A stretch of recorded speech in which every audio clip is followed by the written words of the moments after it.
네, 안녕하십니까. 벤처 창업과 법률 강의, 오늘은 13주차 강의입니다.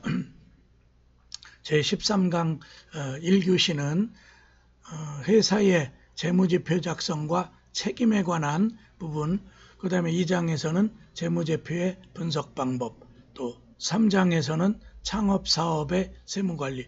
그래서 전체적으로 오늘은 회사 재무제표에 관련되는 부분을 한 꼭지로 하고, 또 하나 부분은 창업을 하게 되면은 사업에 관련되는 모든 소득 있는 곳에는 사업자 등록을 내야 되죠. 예, 그래 법인으로서도 마찬가지, 개인 사업도 그렇기 때문에 세무 관리를 또 해나가야 돼요. 그리고 오늘 하는 부분은 어떻게 보면은 경영학과나 회계학과의 한 파트일 수도 있고, 또 상법, 여러분들이 상법에서 말하는 회사 형태에 따른 그런 재무제표 작성의 문제, 또 그 다음에 상법상에 넓게 보면은 세무도 상법의 한 파트라고 볼 때 그런 부분에 걸쳐 있는 그런 강의라고 하겠습니다. 그럼 먼저 1장 회사의 재무제표 작성과 책임 부분에 대한 1교시 강의를 시작하겠습니다. 1장 회사의 재무제표 작성과 책임. 1절 회사의 재무제표 작성 및 제출에 관한 전반적인 안내사항을 설명해 보겠습니다. 주식회사의 외부 감사에 관한 법률, 이하 외감법이라고 줄여서 얘기하고, 개정을 통해 회사의 재무제표 작성 책임을 명시하였고, 2013년 12월 30일 그런 법 개정이 있었던 거죠. 회사의 재무제표 작성 책임을 명확히 하기 위해 감사 전 재무제표를 외부 감사인에게 제출하면서 동시에 증선위에도 제출하도록 하였다. 그래서 여기 외부에 대한 감사의 외감법에 따르면은 재무제표 작성 책임도 묻겠고, 또 그런 재무제표를 외부 감사인에게 제출하고 증선위에도 제출하도록 했다. 개정법의 내용이었고요.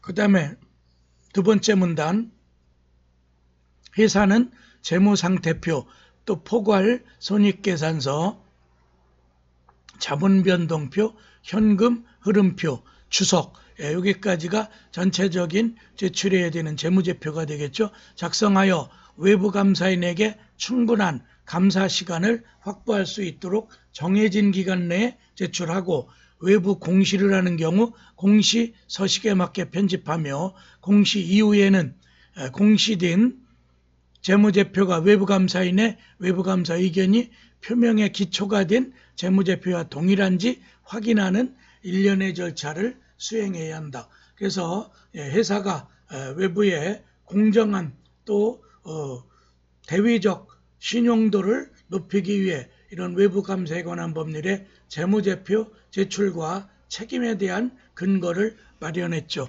그래 끄트머리에 이걸 한 번 더 정리해서 요약해 놓은 건데, 회사의 재무제표 작성 책임 관련 일반 원칙은 새로운 의무를 부과하는 것이 아닌 재무제표 작성의 개념, 재무제표 작성 프로세스 등 회사의 재무제표 작성 책임의 일반 원칙을 제시함으로써 회사의 재무제표 작성 업무에 도움을 제공하기 위해서 이런 프로세스를 마련하게 되었다. 이런 거고요.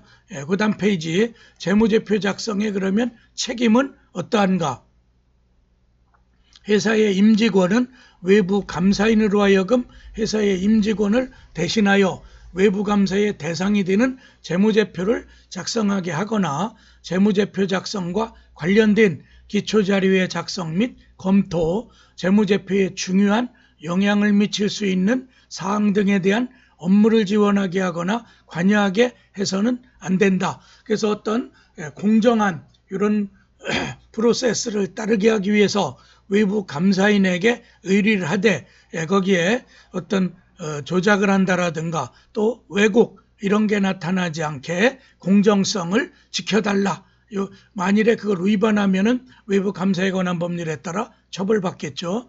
그 다음에 3장 3절, 재무제표 작성의 주요 업무 절차. 그래서 이게 금융감독위원회 같은 데서 그 프로세스를 이렇게 자기 홈페이지에 공시해 놓은 거예요. 그래 괄호 1번에 사전 단계로 계획 수립과 인력 배분 문제를 제시하고 있죠. 그래 먼저 계획 수립.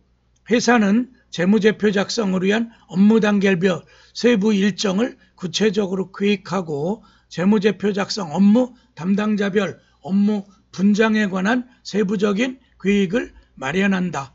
계획 수립을 해서 재무제표 작성에 어떤 차질이 없게 이런 계획 수립 문제를 사전 단계로 해야 되고, 또 두 번째는 인력 배분.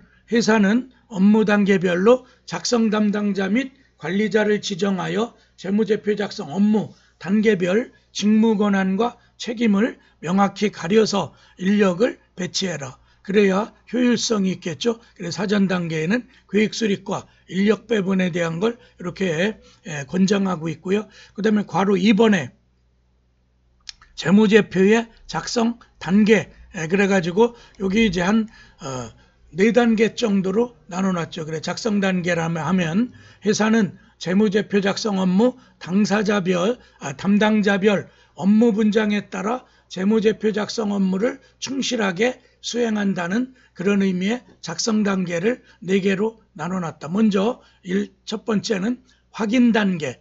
회사는 재무제표 초안 완성 후 기초서류 및 명세서와의 대조 등을 통해 재무제표 오류 가능성 여부를 확인하는 걸 확인 단계라고 그래요. 두 번째 단계는 편집 단계. 회사는 재무제표 편집 업무를 직접 수행하고 편집이 완료된 재무제표가 오류 가능성이 없다고 확인된 재무제표와의 일치 여부를 점검하는 걸 편집 단계.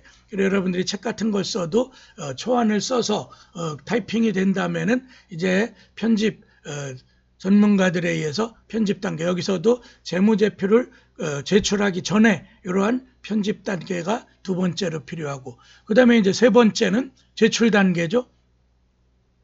회사는 재무제표, 연결 재무제표를 포함해서 완성되는 즉시 회계 담당이사, 내부 회계관리자나 확인을 득하여 외부감사인 및 금융감독원, 비상장법인이나 또 상장법인일 땐 한국거래소에 제출한다. 그래서 내부회계관리자는 요 편집이 이제 마쳐지면 이제 제출을 해야 되는데, 비상장이사는 금융감독원에, 한국거래소는 상장법인에 제출하는 거죠. 그 다음에 마지막엔 공시 단계가 있죠. 이거를 외부에 드러내야 돼요. 회사는 정기 주총 등의 승인을 득한 재무제표, 연결 재무제표 포함해서 직접 공시 서식 형태로 변환하여 외부 감사인에게 제공하고, 외부 감사인으로부터 감사의견 표명의 기초가 된 재무제표임을 확인받고, 그걸 이제 공시, 전자공시 사이트에 전자공시 하게 돼 있죠. 그래서 4단계 확인, 편집, 제출, 공시 단계로 진행하라. 이게 작성 단계의 전체적인 얘기고, 그 다음에 괄호 3번에 외부 감사 단계. 회사는 재무제표에 대한 외부 감사가 원활히 수행될 수 있도록 외부 감사인이 수행하는 감사 업무에 적극 협조하고 외부 감사 관련 자료의 작성, 검증, 외부 조의 등에 관한 지원 업무를 수행한다. 그래서 외부의 공시를 통해서 누구나 접근할 수 있게 그렇게 수행하라는 뜻이죠. 그래서 회사와 외부 감사인의 의견이 불일치하는 경우 회사는 수정 여부 및 수정할 사항을 직접 결정하고 수정자복도 직접 수행해서 수정 절차를 거쳐야 되겠죠. 그리고 앞에서 얘기했던 재무제표 작성 단계를 4단계로 나눴었는데 그걸 그래픽으로 그려놓은 게 거기에 표예요. 그리고 먼저 사전 단계, 계획 수립, 인력 배분, 요 사전 단계였고, 또 작성 단계, 재무제표 작성, 확인 단계, 편집 단계, 제출 단계, 공시 단계로 요 5개로 이렇게 분류해 볼 수가 있죠. 그 밑에 부분이 또 조금 더 있는데 여기서 밑에 부분은 좀 잘렸어요. 요게 그래픽으로 한번 정리해 본 거고요. 그 다음에 2장 설명 들어가겠어요. 2장은 재무제표의 분석 방법이죠. 먼저 1절 재무제표의 의, 재무제표란 그럼 무엇을 얘기하는지를 살펴보겠어요. 재무제표, 기업의 회계상 재무 현황을 보호하기 위해 관리, 기록한 문서를 말한다. 그래서 재무제표란 기업 회계, 그래서 여러분들이 회계장부 작성하죠. 그래서 이제 그 간편장부의 대상이 아닌 어느 정도 규모 있는 법인 형태를 떼면은 복식 부기를 해야 되고, 그걸 회계 기준상 작성하는 방식에 따라 그래서 회계상 재무 현황을 보고하기 위해 관리 기록한 문서를 넓게 재무제표라고 하죠. 다시 한번 보완 설명해 보면 재무제표는 기업의 경영활동으로 발생한 매출 매입액과 같은 재무정보를 회계 원칙에 따라 제공하는 보고서이며 기업을 분석하는 데 매우 중요한 정보이므로 은행, 투자자, 정부사업 참여 시 해당 기업을 평가하는 중요한 지표로 활용된다. 그래 은행에 대출 같은 걸 받으러 가면 법인으로서 재무제표를 제출해 달라고 하면은 그 사본 같은 걸 내야 되고, 또 주식 투자를 한다라든가 또 기업의 펀드 같은 걸 투자하려고 할 땐 투자자 입장에서도 그 회사의 재무제표를 그 공시된 걸 확인해 보려고 하죠. 그 다음에 여러분들처럼 이제 창업에 관심이 많으신 분들은 정부 창업에 지원을 받거나 보조 같은 걸 받으려고 할 때 정부 사업 참여 시에도 그 회사가 1년간 수행해온 재무제표를 보고 평가를 하죠. 그래서 이런 기업을 평가하는 매우 중요한 지표라 여러분들도 창업을 할 때 재무제표를 염두에 두고 또 외부에 우리 회사의 또 내의 사업체의 그런 지표를 통해서 여러 가지 도움도 요청할 수 있죠. 재무제표 작성은 매우 중요하고 또 그 분석을 통해서 투자 목적 또 외부인들 내가 창업한 법인 내지는 사업체에 투자를 끌어들이기 위해서 재무제표를 가지고 설명을 한다라는 거 뭐 이러겠죠. 그 다음에 이제 회계란 말이 나오니까 회계에 대한 개념 정의를 해보면 회사의 모든 거래와 활동을 집계해서 경영자 또는 투자자가 의사결정을 할 수 있도록 경제적 정보를 전달하는 과정. 그래서 여러분들 뭐 회계 그러면 대표적으로 금전출납부를 떠올리실 거예요. 그래서 회계는 장부죠. 일종의 회사든 또 아니면 개인사업체든 자기가 운영하는 그런 그 출납, 지출하고 수입과 지출에 대한 걸 한눈으로 확인할 수 있는 경제적 정보를 전달하는 과정을 넓은 의미의 회계. 그래서 이제 대학에도 회계학과가 별도로 있고 또 경영학과도 공인회계사, CPA 같은 걸 시험 준비하려면 회계 과목이 중요하죠. 그러다 보니까 경영학과에서도 재무회계 뭐 이런 식으로 해서 재무 파트에서 그 회계론을 배우죠. 그래 저희들 법학과랑은 조금 거리가 있어서 법학 전공한 사람은 저를 포함해서 숫자에 좀 둔감하고 좀 서툴어요. 그런데 경영학과, 회계학과 또 그다음에 무역학과 이런 데는 통계 수치나 이런 회계에 능하죠. 그래 여러분들이 어쨌든 창업을 하려면 재무제표라는 개념 또 회계 개념이 머릿속에 그려져요. 또 직장 생활을 해도 여러분들이 이제 간부가 되려면 뭐 임원급에 올라가려면은 요 재무제표라든가 일반적인 세무관계 이런 CEO로서의 그런 분석 능력이 있어야 승진하겠죠. 그 다음에 큰 2번에 재무제표의 종류에는 일반적으로 어떤 게 있는가 살펴보겠어요.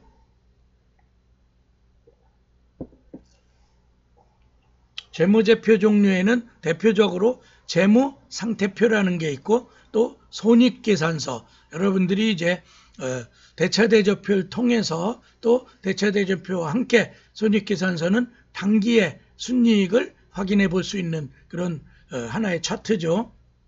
또 자본 변동표, 현금 흐름표, 마지막으로 주석 이렇게 해서 전체적으로 재무제표에 여러분들이 글을 쓸 때도 주석 달잖아요. 그 논거를 끌어온 게 어느 문헌이라든가 이런 것. 그래 재무제표의 마지막에는 주석을 제출. 그래 재무제표에 대한 설명정도 되겠죠. 제일 마지막 줄에 보면 재무제표 중 가장 많이 활용되는 재무상태표는 기업의 재무상태를 보여주는 표로 기업의 자산, 부채, 자본합계, 구성요소 등을 파악할 수 있는 걸